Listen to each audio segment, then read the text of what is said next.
อำเภอเมืองเชียงใหม่อปอคณะสงฆ์ตำบลสุเทพเทศบาลตำบลสุเทพจัดงานณวัดร่ำเปิงตาโปธารามตำบลสุเทพอำเภอเมืองเชียงใหม่จังหวัดเชียงใหม่วันศุกร์ที่ 8 กันยายน พุทธศักราช 2566 ตั้งแต่เวลา 18 นาฬิกาเป็นต้นไป โดยพิธี 18 นาฬิกาคณะสงฆ์คณะศรัทธาทุกวัดศรัทธาประชาชนลงทะเบียนพร้อมกันณจุดลงทะเบียนหน้าวิหารลายคำวัดร่ำเปิงตะโปธาราม 19 นาฬิกาพระเทพมังคลาจารย์เจ้าคณะจังหวัดเชียงใหม่ประธานสงฆ์นายพิชัยเลิศพงษ์อดิศรประธานฝ่ายคฤหัสถ์เดินทางถึงสถานที่ประกอบพิธีประธานฝ่ายคฤหัสถ์จุดเทียนธูปบูชาพระรัตนตรัยเยาวชนโรงเรียนบ้านโป่งน้อยไหว้พระทำนองสรพัญญะประธานฝ่ายคฤหัสถ์มอบรางวัลทุนการศึกษาให้แก่เยาวชนนายพระศิลป์อุคเดชธนโชตินายกเทศมนตรีตำบลสุเทพกล่าวรายงานการจัดงานประธานในพิธีกล่าวเปิดงานกิจกรรมการแสดงพระธรรมเทศนาเทศกาลเข้าพรรษารถด่วนขบวนพิเศษศาสนพิธีกรเชิญผู้แทนจุดเทียนส่องธรรมอาราธนาองค์แสดงพระธรรมเทศนาขึ้นสู่ธรรมาสน์อาราธนาศีลอาราธนาธรรมสมาทานศีลรับฟังพระธรรมเทศนาองค์แสดงพระธรรมเทศนาได้แก่พระราชวิสุทธิเวทีรองเจ้าคณะภาค7เลขานุการผู้รักษาการเจ้าคณะใหญ่หนเหนือผู้ช่วยเจ้าอาวาสวัดปากน้ำภาษีเจริญพระอารามหลวงกรุงเทพศาสนพิธีกรเชิญผู้แทนถวายกันพระพุทธกันเทศและมอบของที่ระลึกปฏิการะต่อมัคคณายกประธานและผู้แทนกลุ่มหนุ่มสาวจังหวัดเชียงใหม่กล่าวสรุปกิจกรรมในส่วนของกิจกรรมฟังเทศน์เข้าพรรษารถด่วนขบวนพิเศษประธานสงฆ์กล่าวสัมโมทนียกถาจากนั้นผู้แทนวัดที่จะจัดกิจกรรมธรรมสัญจรครั้งต่อไปกล่าวเชิญชวนร่วมกิจกรรมเจริญจิตภาวนาและแผ่เมตตาเป็นเสร็จพิธีก็เป็นส่วนของข่าวสารโครงการธรรมสัญจรครั้งที่ 4 ประจำปีงบประมาณ 2566 กิจกรรมฟังเทศน์ปฏิบัติธรรมเทศกาลเข้าพรรษารถด่วนขบวนพิเศษหน่วยอบรมประชาชนประจำอำเภอเมืองเชียงใหม่อปอคณะสงฆ์ตำบลสุเทพเทศบาลตำบลสุเทพขอเชิญท่านร่วมงานโดยพร้อมเพรียงกันณวัดร่ำเปิงตะโปธารามตำบลสุเทพอำเภอเมืองเชียงใหม่จังหวัดเชียงใหม่วันศุกร์ที่ 8 กันยายน 2566 เวลา 18 นาฬิกาเป็นต้นไปโดยพร้อมเพรียงกัน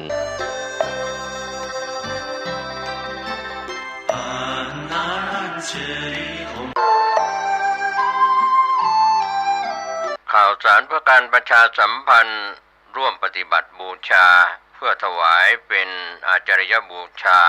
วันครบรอบ100 ปีชาตการพระเดชพระคุณพระพรหมมงคลไฝปัตนาหลวงปู่ครูบาทองสิริมังคละมหาเถระระหว่างวันที่ 10 ถึง 21 กันยายน พุทธศักราช 2566 ณ มหาสาราหาไทยนเรศวัดพระธาตุสีจอมทองวรวิหารติดต่อสอบถามสำนักงานวิปัสสนา 053-342-184 หรือที่ท่านเจ้าคุณพระศรีเสนบาจารย์ 09-541-45445 ลงทะเบียนที่อาคารพระสธรรมในโอกาสครบรอบ100 ปีชาตการก็เชิญศรัทธาสาธุชนทั้งหลายโดยเฉพาะสมณศรัทธามูลศรัทธาสาธุชนศิษยานุศิษย์ทั้งหลายร่วมงานนี้โดยพร้อมเพรียงกัน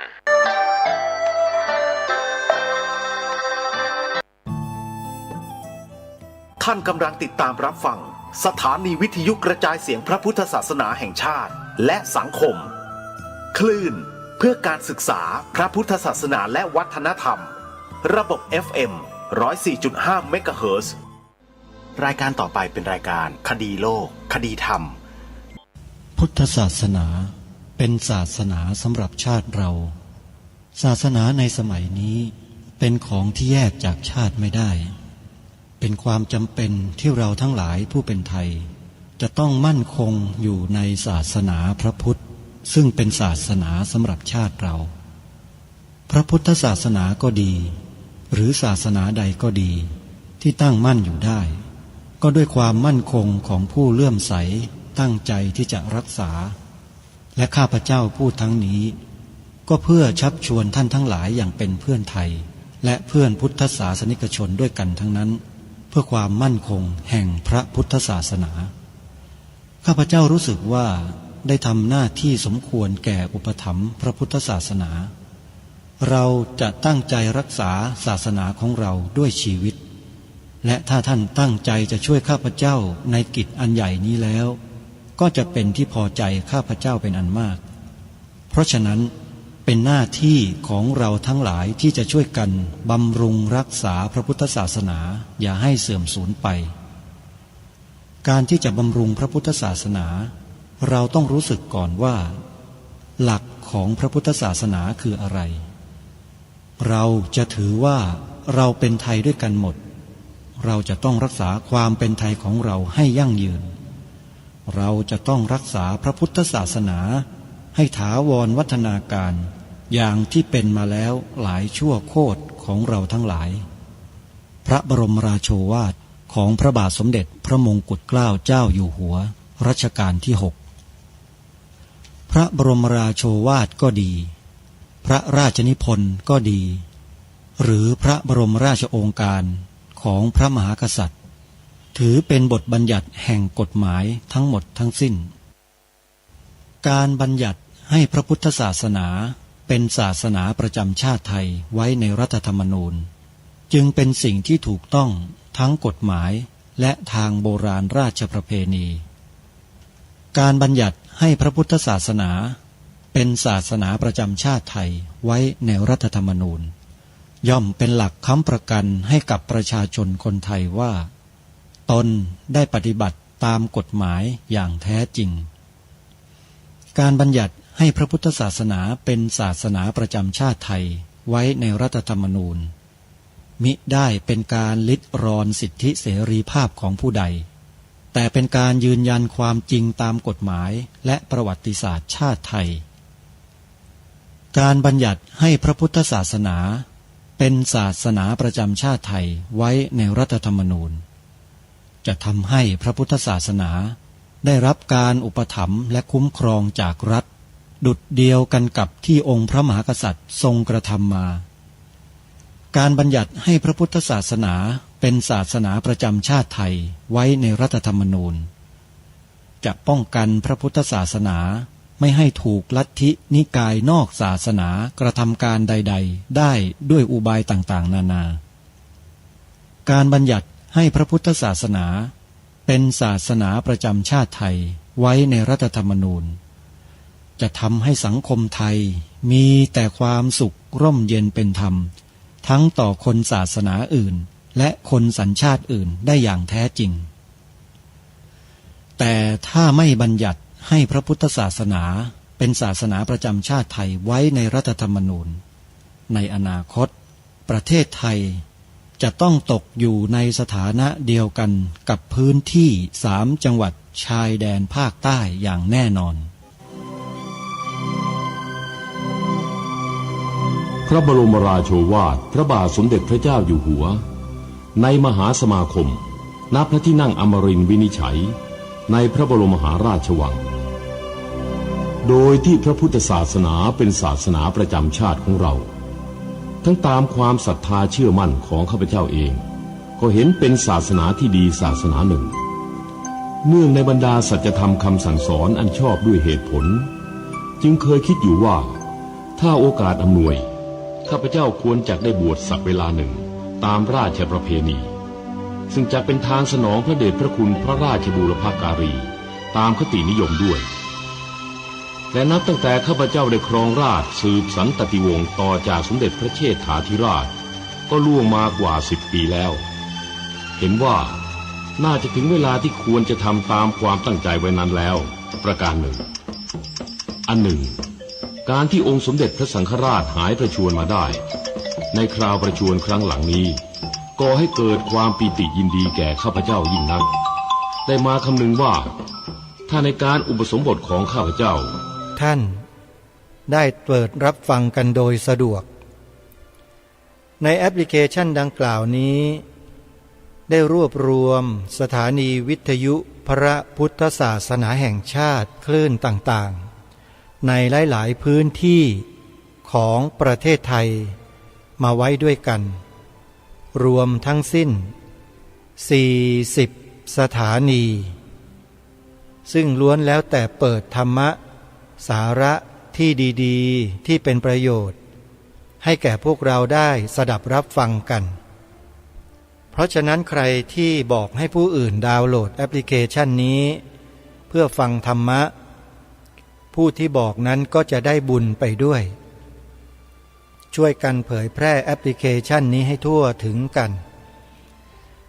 รายการคดีโลกคดีธรรมได้นำสาระเรื่องของไตรสิกขา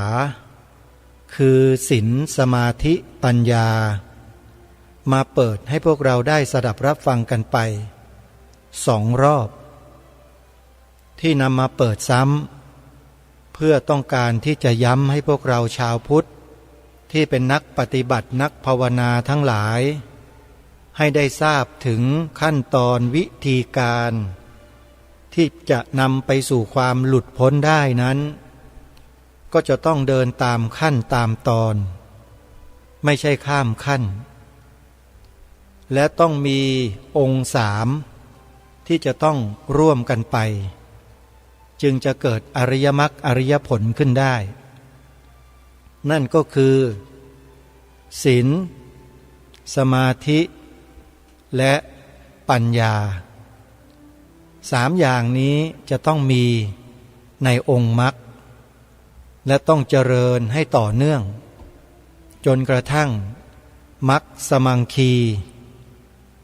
อริยมรรคอริยผลก็จะเกิดขึ้นเป็นอัศจรรย์สำหรับทุกท่านที่ได้พบได้เห็นถึงสภาวะนั้นอาตมาภาพเองยังเข้าไม่ถึงสภาวะนั้นแต่ศึกษาคำสอนของพระพุทธเจ้าและอธิบายความโดยพระอรหันต์ทั้งหลายในรูปของอรรถกถาแล้วเนี่ยเชื่อมั่นว่าแนวทางที่พระพุทธองค์ทรงกำหนดทรงวางไว้นั้นถูกต้องแล้วอยู่ที่พวกเราเท่านั้นเองว่าจะเดินตามที่พระพุทธองค์ตรัสสอนไว้หรือไม่อย่างเรื่องของอนุสติ10เป็นต้นเป็นสมถะที่พระองค์ท่าน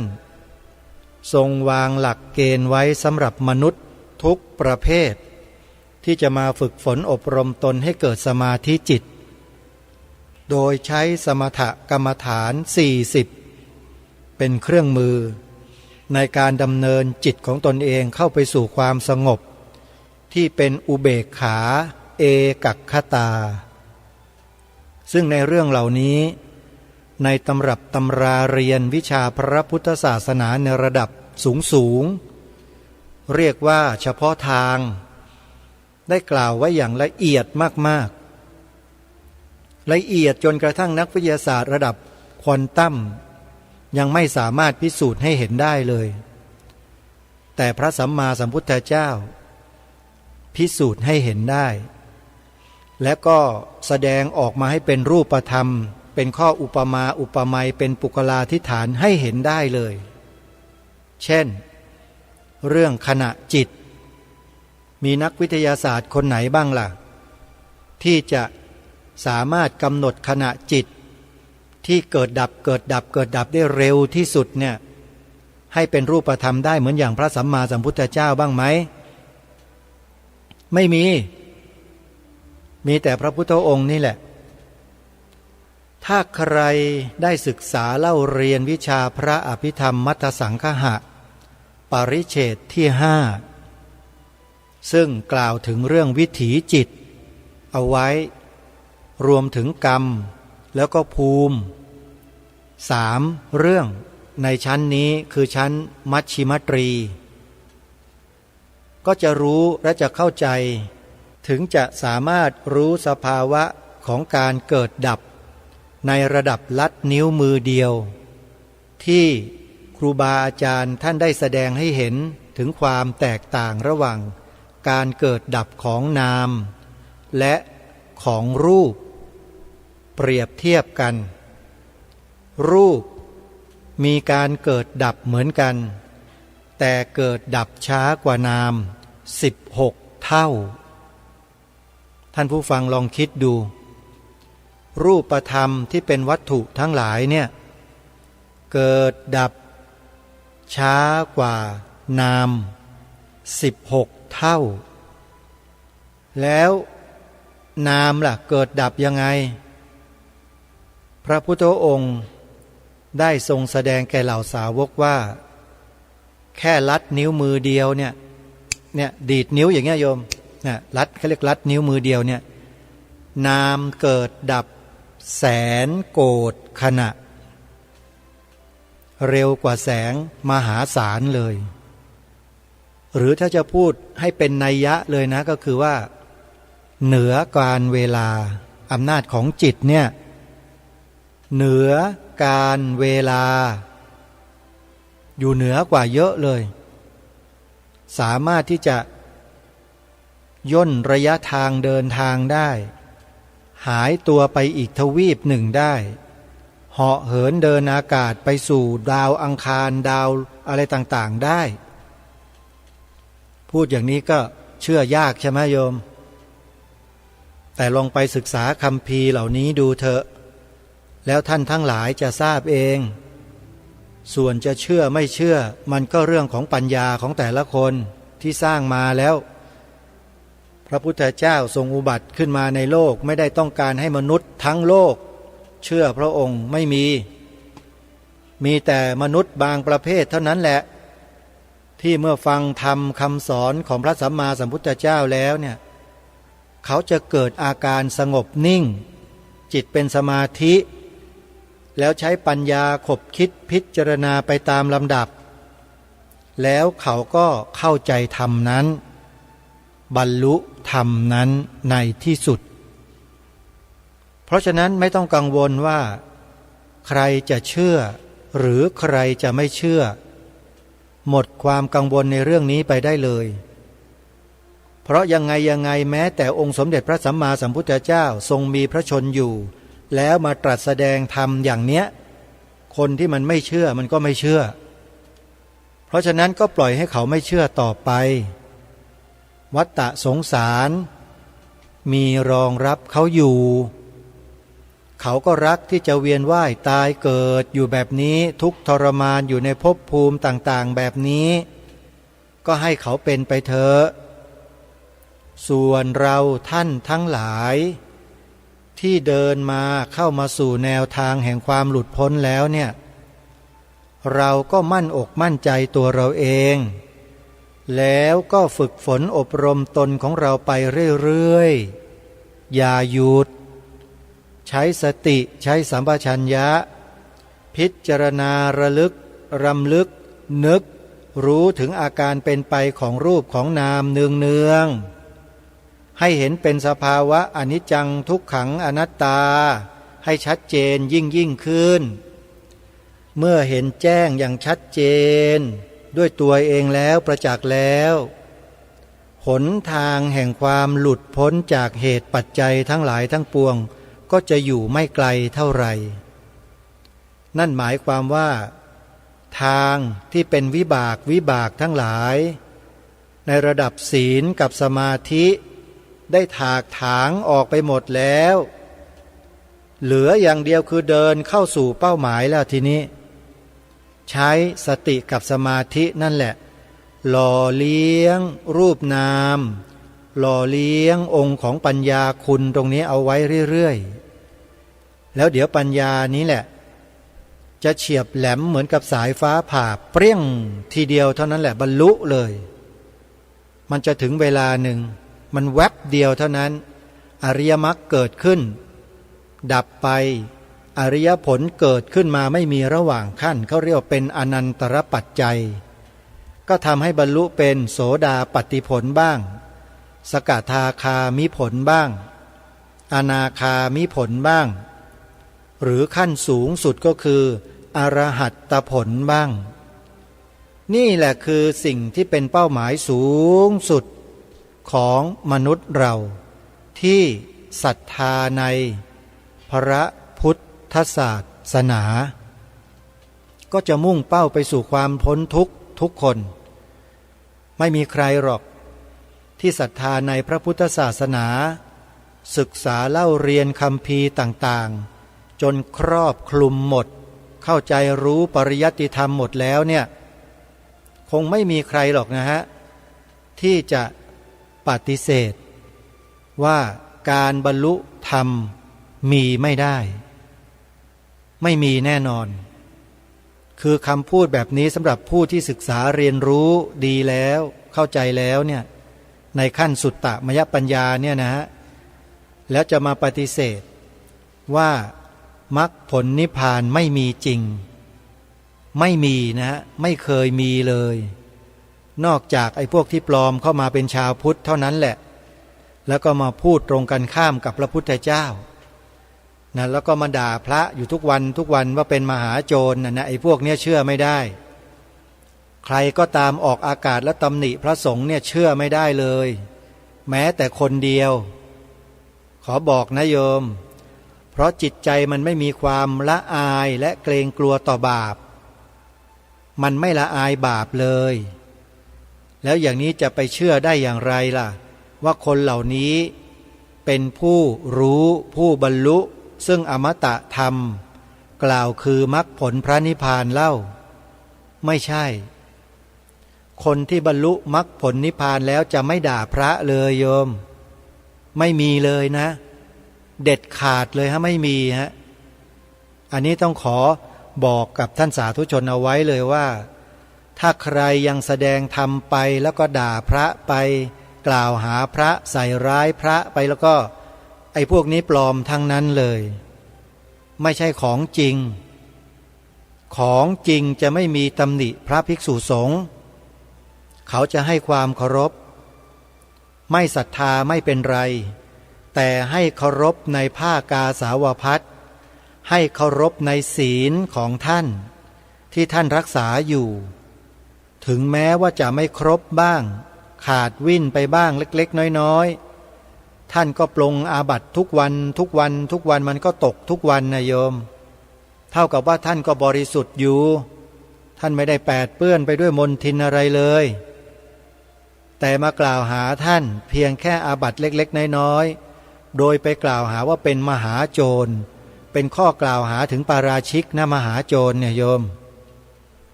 ใครที่ว่าพระภิกษุสงฆ์ว่าเป็นมหาโจรไม่ว่ากรณีใดๆก็แล้วแต่พวกนี้ไม่ใช่คนพุทธจริงเป็นพวกปลอมเข้ามาสวมรอยเข้ามามันจะไปยากอะไรแล้วพวกสายลับนักส่งนักสืบเขาก็เรียนวิชาสิ่งที่เขาต้องการจะเข้าไปสู่สิ่งนั้นเขาก็เรียนเต็มที่ทุ่มเทงบประมาณเงินทุนความวิริยะภาคเพียรอุตสาหะความตั้งใจมันก็สามารถสำเร็จได้ชาวพุทธเราสักคนหนึ่งที่มีความเก่งฉกาจเรียนรู้อะไรได้ไวจดจำได้มากพูดมีหลักการมีเหตุผลเนี่ยถ้าเกิดว่าเขาอยากจะไปปลอมตัวเป็นนักบวชของศาสนาใดศาสนาหนึ่งแล้วไปศึกษาวัฒนธรรมประเพณีแนวความคิดภาษาอะไรต่างๆคำสอนมันจะไปยากอะไรแล้วก็ปลอมเข้าไปข้างในได้ไม่ยากเลยเสร็จแล้วก็ไปดูไปเห็นไปรู้อะไรแล้วก็เอาข้อมูลส่งให้ส่วนกลางพวกสายลับพวกนักสืบพวก CIA พวก KGB พวกอะไรต่อไม่อะไรซึ่งเป็นสายสืบสายลับของแต่ละประเทศเนี่ยพวกเนี้ยเขาสามารถปลอมตัวปลอมปนให้เป็นคนอีกประเทศหนึ่งศาสนาหนึ่งได้อย่างสบายๆแล้วเขาก็มาล้วงข้อมูลไปเรื่อยๆเขาทำกันมาทั้งโลกอันนี้หลายคนไม่รู้หรอกเห็นใครพูดธรรมะแสดงธรรมะกล่าวธรรมะตัวเองก็ถูกจริตก็หลงเชื่อศรัทธาเข้าไปหมดเสร็จแล้วก็มาด่าพระว่าพระกันมาเกลียดพระกันอย่างเงี้ยมันใช่หรือโยมไม่ใช่นะถ้าคนไหนก็ตามที่โยมศรัทธาอยู่แล้ววันหนึ่งเขาเกิดโผล่ขึ้นมาพูดขึ้นมาหลุดขึ้นมาอ้างเหตุผลอ้างธรรมะอ้างวินัยพระพุทธเจ้าแล้วเขาก็มากล่าวหาพระสงฆ์ด่าพระสงฆ์ว่าเป็นมหาโจรเนี่ยโยมจำไว้เลยว่าคนพวกนี้ปลอมมาปลอมแท้ๆเลยแหละ ถ้าไม่เชื่อไปฟังคนนี้ดูใน YouTube สิเขาพูดไว้คลิปที่ชื่อว่าธนวัฒน์โจกระโทกไปเปิดฟังดูได้เลยคนคนนี้เขารู้ภูมิหลังเบื้องหลังคนพวกนี้ดีเขาไปสืบค้นมาจนเกลี้ยงหมดแล้วจนรู้ตามความเป็นจริงว่าไม่ใช่นะไปฟังกันเองนะอย่าเพิ่งเชื่อผู้ดำเนินรายการเพราะผู้ดำเนินรายการเองก็ติดตามข้อมูลคนพวกนี้มาส่วนตัวอยู่แล้วได้คุณธนวัฒน์โจกระโทกมาตอกย้ำข้อมูลตรงนี้ลงไปให้แน่นยิ่งขึ้นกันไปอีกมันก็แค่นั้นเองแล้วก็เลยบอกให้พวกเราลองไปฟังกันดูเผื่อบางทีเราไม่เชื่อไม่เชื่อว่าคนพวกนี้ปลอมเข้ามาเนี่ยบางทีเราไม่เชื่อก็ไปฟังดูว่าเหตุผลที่คุณธนวัฒน์โจกระโทกเขาเอามาพูดไว้ในคลิปของเขาใน YouTube เนี่ยมีเหตุมีผลตรงตามความเป็นจริงมากน้อยเพียงใดหรือไม่เราต้องไปฟังแล้วเราก็พิจารณาศึกษาหาข้อมูลเพิ่มเติมเทียบเคียงอะไรต่างๆให้มันเห็นชัดแล้วหลังจากนั้นเราก็ตัดสินใจเองเลยว่าใช่ไม่ใช่เชื่อหรือไม่เชื่อเราจะได้ทำหน้าที่ของเราต่อไปจะได้ไม่ต้องมานั่งถกนั่งเถียงนั่งทะเลาะกันกับเรื่องคนพวกนี้อีกมันเสียเวลาคนพวกนี้พูดถึงคนพวกนี้แล้วมันเสียเวลาโยมแต่มันก็ต้องพูดเพราะยังมีชาวพุทธเราในเมืองไทยยังหลงเชื่อกันอยู่ตลอดเลยท่านพระอาจารย์มหาอุเทนปัญญาปริทัศน์ท่านก็พูดให้เราเห็นถึงหลักการถึงเหตุผลถึงคัมภีร์พระไตรปิฎกพระวินัยต่างๆเอามาชี้แจงแสดงอธิบายให้เราได้ฟังไปหมดแล้วถ้าเราฟังแล้วก็ยังหลงเชื่ออยู่ก็ให้มาฟังอีกท่านหนึ่งพระอาจารย์วิทยากิจจวิชโชท่านก็มาแก้ปรับประวาทของคนเหล่านี้เหมือนกันและที่มันกล่าวหาว่าพระที่มีบัญชีเงินฝากธนาคารเนี่ยเป็นอรัชชียังไงอรัชชีตรงไหนมันไม่อธิบายมันตอบไม่ได้มันแค่อ้างว่ามีบัญชีก็เท่ากับว่ามีเงินพระสงฆ์ห้ามมีเงินห้ามยินดีในเงินยินดีในทองแล้วมันรู้ไงว่าพระนี่ยินดีเหลือเกินเงินทองเนี่ยพระท่านไม่ได้ยินดีเงินกับทองแต่โยมเขายินดีเงินกับทองเขาจึงนำปัจจัยที่เรียกว่าที่คุณสมมุติว่าเงินจริงๆคุณก็เข้าใจผิดนั่นน่ะตามวินัยจริงๆเงินก็คือรัชตะนาทองก็คือสุวรรณะท่านหมายถึงทองแท่งเงินแท่งที่เป็นโลหะเป็นเครื่องประดับต่างๆแก้วแหวนเงินทองจริงๆแล้วถ้าจะตีความจริงๆท่านไม่ให้รับแต่เมื่อในยุคสมัยมันเปลี่ยนไปแล้ว 2,000 กว่าปีในโลกยุคปัจจุบันนี้เขามีสิ่งแลกเปลี่ยนที่เป็นตัวแทนกันได้เงิน20 บาทแทนสิ่งต่างๆที่เป็นปัจจัยเครื่องอาศัยของพระสงฆ์ได้ในมูลค่า20 บาทท่านก็เอาสิ่งเนี้ยไปยื่นให้กับเจ้าของสิ่งของนั้นแล้วเจ้าของสิ่งของนั้นรู้ทราบตามที่พระท่านต้องการเขาก็แค่ยื่นมาให้ถามว่ามันเป็นอรัชชีตรงไหนโยมเห็นภาพไหมที่กล่าวไปเมื่อสักครู่นี้โยมเห็นไหมพระสงฆ์ไปบิณฑบาตโยมถวายปัจจัยเป็นแบงค์20ใส่บาทมาโยมเองก็ทราบว่าปัจจัยเหล่านี้จะเป็นประโยชน์ต่อท่านอาจจะไปซื้อในสิ่งที่จำเป็นที่ท่านต้องใช้งานใช้การพระท่านก็นำถือปัจจัยนี้ไปแล้วก็ทำตามประสงค์ที่โยมได้ถวายมาซื้อสิ่งที่จำเป็นแก่สมณะบริโภคซึ่งมันก็มีหลากหลายมากมายละทุกวันนี้นะก็ซื้อมาในมูลค่า20 บาทนำเอามาใช้งานนำเอามาบริโภคถามว่าทำแบบเนี้ยถูกคนพวกนั้นเพียงแค่คนไม่กี่คนเองกล่าวหาอยู่ตลอดว่าเป็นอรัชชี เป็นมหาโจรเป็นมหาโจรอยู่นั่นนะโยม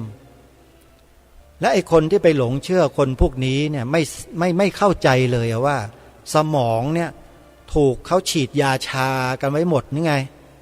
ถึงไปหลงเชื่อกันอยู่ได้เนี่ยยาชาขนาดนี้ดีจังเลยนะอยากจะยืมมาใช้จังเลยฉีดปุ๊บเชื่อปั๊บเลยเนี่ยหลงไม่ใช่เชื่อธรรมดานะหลงเชื่อทันทีนะแม้อยากได้สักเข็มเถอะจะได้หลงเชื่อง่ายๆบ้างแต่ก็คงจะไม่ได้ผลนะโยมเพราะ DNA ของอาตมานี่มันดื้อยาไอ้พวกนี้แล้วล่ะมันไม่ยอมรับฉีดมาปุ๊บมันก็ดีดออกหมดแหละเพราะ DNA มันไม่ได้เคยเชื่อคนพวกนี้ไงเพราะคนพวกนี้มันหลอกลวงต้มตุ๋นระดับชาติมันไม่ใช่ของจริงของจริงต้องนี่ที่นำมาเปิดให้ฟังเนี่ยที่ครูบาอาจารย์สถานีวิทยุพระพุทธศาสนาแห่งชาติท่านนำมาเปิดให้ฟังตลอด24ชั่วโมงเนี่ยของจริงทั้งนั้นแต่คนกลุ่มพวกนี้ของปลอมไม่จริงเลยฮะไอ้ที่จริงก็คืออ้างของพระพุทธเจ้ามาพูดคนก็เชื่อดิคุณเอาของพระพุทธเจ้ามาพูดแล้วประชาพุทธจะไม่เชื่อพระพุทธเจ้าได้ไงล่ะเชื่อแล้วเขาก็ศรัทธาคุณด้วยที่คุณได้นำพระธรรมคำสอนมาเผยแพร่ให้เขาก็ศรัทธาสิไอ้แต่สิ่งหนึ่งที่มันประหลาดก็คือว่าพอคนศรัทธามากเข้าเนี่ยคุณก็มาเล่นพระมากล่าวหาใส่ร้ายพระโดยอ้างพระวินัยข้อเดียวจะทำลายพระสงฆ์ในสังฆมณฑลนี้ให้ชิบหายทางชื่อเสียงเกียรติยศไปทั้งประเทศอย่างนั้นมันใช่หรือโยมลองพิจารณาให้ดีนะอาตมาภาพไม่ได้ให้มาเชื่อเพราะอาตมาภาพทั้งหลายทั้งปวงที่เป็นพระสงฆ์ในประเทศนี้เนี่ยศึกษาเล่าเรียนพระธรรมวินัยมาด้วยกันทั้งนั้นเลยรู้พระธรรมพระวินัยดีกว่าคนพวกนั้นเสียอีกดีถึงขนาดว่าไม่กล่าวกลด่าพระภิกษุสงฆ์ด้วยกันไม่มีเลยฮะเพราะรู้ไงว่าพระวินัยท่านได้ให้เปิดทางแก้ไขเอาไว้อย่างไรพระพุทธเจ้าทรงบัญญัติไว้อย่างไรพวกเราบวชมาแล้วเราเรียนสิ่งเหล่านี้หมดข้อพระวินัยมียกเว้นอะไรยังไงอนุญาตยังไงอะไรต่างๆเนี่ยไอ้พวกทูตเทวทัตทุจินมันไม่เคยหยิบยกมาสอนมาบอกสาวกของตัวเองเลยเพราะมันกลัวสาวกตัวเองจับได้มันก็เลยไม่กล้าเอามาเปิดเผยปกปิดไว้หมดทั้งที่ในพระวินัยเนี่ยองค์พระสัมมาสัมพุทธเจ้าได้ทรงบัญญัติแก้ไขเอาไว้หมดแล้วทุกข้อเลย227ข้อเนี่ยโยมทรงกำหนดไว้เลยว่าอย่างไรชื่อว่าอาบัติแบบไหนยังไงจะออกยังไงจากอาบัติมีหมดแต่คนพวกนี้เป็นไงไม่พูดคือเขามีอคตินะโยมเรียกว่าโทสาคติโมหาคติและพยาคติ3อย่างแต่ถ้าฉันทาคตินะไม่ใช่แน่เพราะคนคนนี้ไม่ชอบพระสงฆ์มันเกลียดมันก็ต้องเข้าข่ายโทสาคติเห็นไหมแล้วมันมีโมหาคติด้วยจากนั้นก็มีพยาคติตามมาอย่างหลีกเลี่ยงไม่ได้กลัวพระสงฆ์กลัวศาสนาพุทธจะเข้มแข็งไงเนี่ยเขาเรียกว่าพยาคติกลัวเขาเรียกว่าลำเอียงเพราะกลัวก็เลยจัดการแบบนั้นแหละใช้วิธีการวาทกรรมสร้างวาทกรรมให้เหล่าสาวกที่เป็นชาวพุทธของเรานี่แหละที่ไปหลงเชื่อหลงศรัทธาอยู่นั่นน่ะเป็นปากเป็นเสียงเป็นนกต่อให้แล้วก็ไปเที่ยวพูดตามที่เขาเสี่ยมเขาสอนให้ชาวพุทธที่ไม่รู้เรื่องรู้ราวพระธรรมวินัยเนี่ยหลงเชื่อตามเข้าไปอีก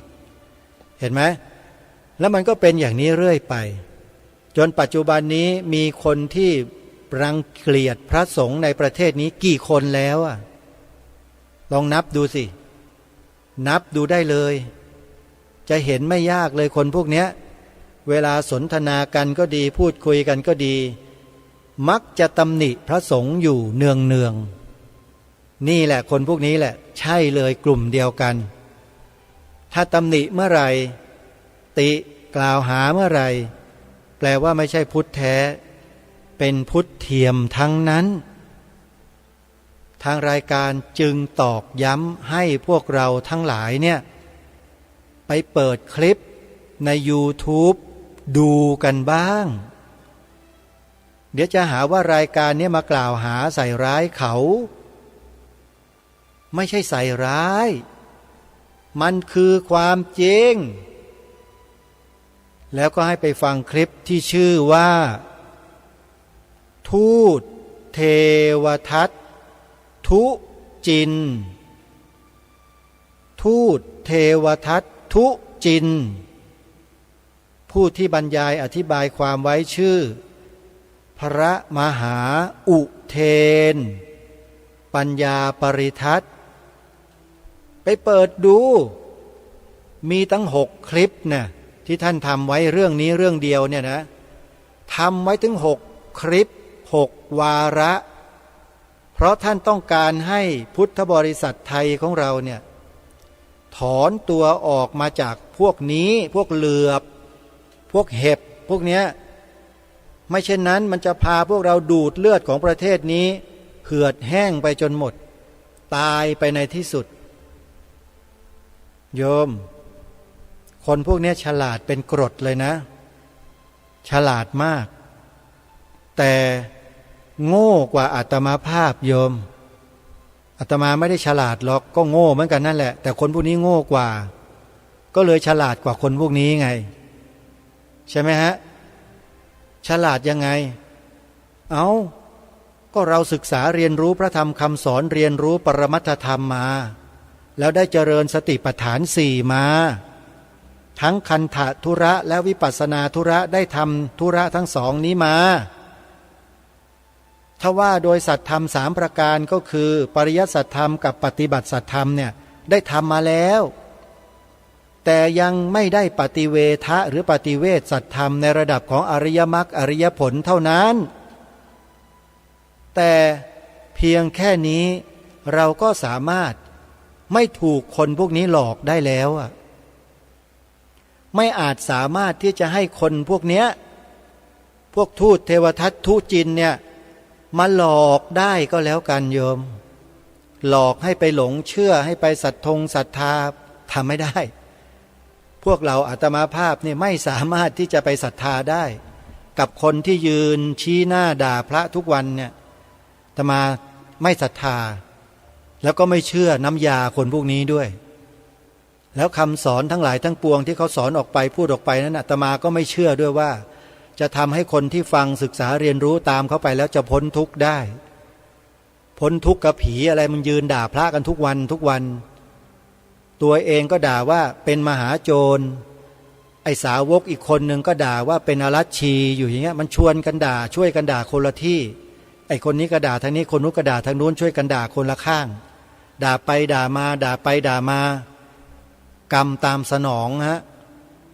พระสงฆ์ท่านก็เลยออกมาเปิดเผยเปิดโปงขบวนการพวกนี้หมดล่อนจ้อนเลยจนกระทั่งคนรู้กันมากมายแล้วตอนนี้ว่าพวกนี้ปลอมเข้ามาเชื่อองค์พระบาทสมเด็จพระมงกุฎเกล้าเจ้าอยู่หัวรัชกาลที่6ที่พระองค์ตรัสไว้ในเทศนาเสือป่าว่าผู้ที่คนอื่นเขาส่งเข้ามาปลอมแปลงเพื่อทำลายพระพุทธศาสนาเราทั้งหลายต้องคอยระวังรู้เท่าไว้จึงจะควรรู้เท่าทันพระองค์ท่านตรัสเตือนในเชิงบังคับเอาไว้ด้วยต้องคอยระวังรู้เท่าไว้จึงจะควรเพราะฉะนั้นใครที่มาพูดอย่างนู้นพูดอย่างนี้พูดอย่างนั้นมาว่ามาตำหนิรายการคดีโลกคดีธรรมนะไม่ได้นู้นอย่างนี้เนี่ยโยมตั้งข้อสังเกตไอ้คนพวกนั้นไว้ได้เลยนะนี่แหละกลุ่มเดียวกันกับพวกทูตเทวทัตทุจินเลย นะไม่ใช่พวกเราแน่นะอันนี้คือข้อสังเกตให้พวกเราระวังป้องกันช่วยกันอย่าให้ใครไม่รู้มาทำลายพวกเราโดยอาศัยหลักธรรมคำสอนของพระสัมมาสัมพุทธเจ้ามาทำลายสาวกของพระพุทธเจ้าเองอย่าไปเชื่อคนพวกนี้นะบาปนะจะบอกให้แล้วเหตุผลข้อมูลที่ไม่ให้เชื่อมีจะฟังไหมล่ะไปฟังเลยจดไว้ไปเปิดใน YouTube ได้เลยเปิดเลยนะพิมพ์คำว่าทูตเทวทัตทุจินแล้วก็แถมอีกคนหนึ่งเสริมข้อมูลเชิงลึกซึ่งพระอาจารย์มหาอุเทนแกไม่ได้พูดหรอกแต่คนนี้พูดเชิงลึกสุดๆปกปิดซุกซ่อนฐานะตัวเองอย่างที่ชาวพุทธนี่งงเป็นไก่ตาแตกมองไม่ออกเลยเชื่อกันเป็นบางทั้งบางเลยนะไปฟังคนนี้นะคลิปของเขาใช้ชื่อตัวของเขาว่าธนวัฒน์โจกกระโทกธนวัฒน์ทอธงนอหนู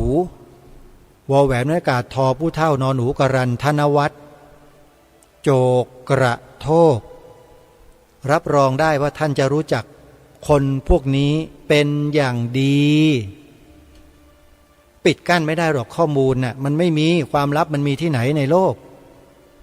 พระพุทธเจ้าตรัสไว้นัตถิโลเกระโหนามะชื่อว่าความลับไม่มีในโลกท่านเชื่อสิไดอะล็อกเนี่ยที่บอกว่าเป็นคอนฟิเดนเชียลนักหนาเนี่ยสุดท้ายมันก็หลุดมาถึงมือพวกเราชาวพุทธแล้วเราก็ช่วยกันเผยแพร่จนรู้กันหมดแล้วว่าไอ้ลัทธิปีศาจลัทธิเทพเจ้าเนี่ยมันทำไดอะล็อกในประเทศไทยของเราอย่างไรขั้นตอนแบบไหนยังไงเรารู้หมดแต่เรายังไม่ย้อนกลับเท่านั้นเองเราจะดูไปเรื่อยๆดูทิศทางลมดูอะไรต่อไม่อะไรไปเรื่อยๆแต่ข้อมูลหลักฐานต่างๆที่เขาทำไว้น่ะมันมีอยู่หมดนั่นแหละไม่หายไปไหนหรอกแล้วค่อยนำมาเปิดเผยมาดำเนินการกันในโอกาสต่อไปแต่ในช่วงนี้เนี่ยยังทำอะไรกันไม่ค่อยได้เพราะว่าอำนาจบางอย่างมันคืออย่างนั้นนะเข้าใจนะโยมนะเพราะฉะนั้นต้องรอให้อำนาจนั้นเนี่ยหมดไปซะก่อนหมดไปจากโลกใบนี้ซะก่อนแล้วอำนาจที่ดีงามก็จะขึ้นมาแทนเมื่อนั้นแหละจะได้รู้กันว่าสิ่งที่คุณทำไว้สร้างไว้หลอกลวงมนุษย์ในโลกนี้ไว้เนี่ยจะถูกเปิดโปงวันนั้นเองแล้วโยมก็อย่าลืมติดตามรับฟังรายการนี้นะเดี๋ยวรายการนี้จะนำมาเปิดโปงให้ฟังด้วยตัวเองเลยแหละว่าไอ้ไดอะล็อกเนี่ยมันส่งผลให้เกิดอะไรขึ้นในประเทศไทยของเราบ้างมีหลักฐานเยอะเลยแต่ถ้าใครต้องการจะฟังต้องการจะรู้ก็ไปเปิดฟังธรรมบรรยายของเจ้าคุณระแบบทิตยาโนหรือพระเทพดิลกหรือพระธรรมเมธาพรท่านจะเปลี่ยนสมณศักดิ์ไปตามลำดับขั้นลำดับชั้นนะเพราะฉะนั้นเทปเก่าๆคลิปเก่าๆอาจจะใช้สมณศักดิ์เดิมราชทินานามเดิมอยู่ก็ให้เราพิมพ์ไปเถอะจะพิมพ์เจ้าคุณระแบบทิตยาโนก็ได้จะพิมพ์เจ้าคุณพระเทพดิลกก็ได้พระธรรมเมธาพรก็ได้ก็จะเจอคลิปที่ดีๆของท่านได้วิเคราะห์วินิจฉัยพระธรรมวินัยเอาไว้น่าสนใจมากพร้อมด้วยวิพากษ์วิจารณ์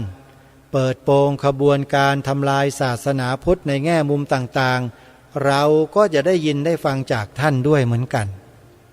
นะถ้าใครสนใจก็อย่าลืมตามไปดูสิ่งที่ทางรายการแนะนำก็แล้วกันนะสำหรับวันนี้เวลาของรายการหมดลงแล้วท่านผู้ฟังขอสมมุติยุติไว้แต่เพียงเท่านี้ก่อน